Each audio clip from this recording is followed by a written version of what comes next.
Hi, ako nga pala si Nash. May pangarap para sa pamilya, kaya tara samahan niyo ako. Ipapasyal ko naman kayo ngayon dito sa amin, dito sa Mindoro. Pupunta nga lang pala tayo dito sa pinakasikat nga palang tulay na pinupuntahan ng mga tao dito sa amin.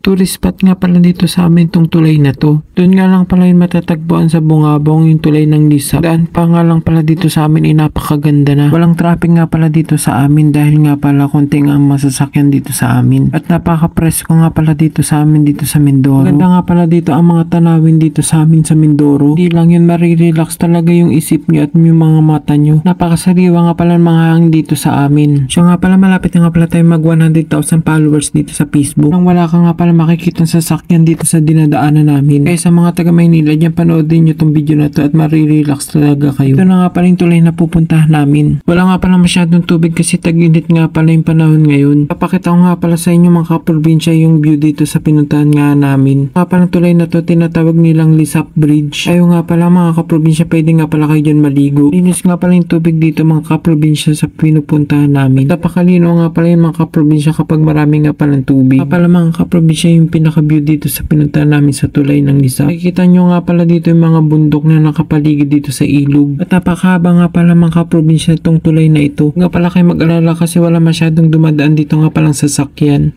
O nga pala may shoutout nga pala kay Bike Tayo. Wala talaga mga problema nyo mga kaprobinsya kapag napunta kayo dito sa lugar na ito. Diba mga kaprobinsya, tingnan nyo yung view dun sa likod ko, napakaganda at napaka-relax nga pala dito sa lugar na ito. Huwag nyo palang kalimutan mga kaprobinsya, i-follow itong Facebook page natin at i-like and share na rin. Maraming salamat nga pala. Pag naninirahan nga pala kayo sa probinsya, marami nga pala kayo mai-experience dito. Pwede nga pala kayo dito maligo sa dagat or sa ilog. Pwede nga pala kayo magcamping ng mga pamilya nyo dito. Masaya yung mga kaprobinsya lalo na kapag pamilya nyo ang kasama nyo maligo dito sa ilog or dagat. At pwede rin nga pala kayo dito magtanim basta may lupa lang kayong tataniman. Siyempre pag nagtanim nga pala kayo dito ng mga prutas or gulay, libre na kayo, hindi na kayo gagastos or bibili sa mga palengke. Masariwa nga pala yung mga kaprobinsya dahil kayo na nagtanim. At mga kaprobinsya, nagluto nga pala kami ng nilagang okra, kumuha lang nga pala kami doon sa likod bahay namin ng pananim. Marami nga pala kami tanim doon sa likod bahay kagaya ng okra, patola, kamatis at iba pa. Pwede rin nga pala kayo dito mag-alaga ng mga animals para kapag may mga bisita nga pala kayong pupunta sa bahay nyo para may libre na kayo ipapakain sa kanila. Pwede nga pala kayo dito magtambay sa ilalim ng puno. Lalo na doon sa bahay namin, pwede nga pala kayo magtampay doon mga kaprobinsya at kukuha nga lang pala ako ng mangga para maipakain sa inyo.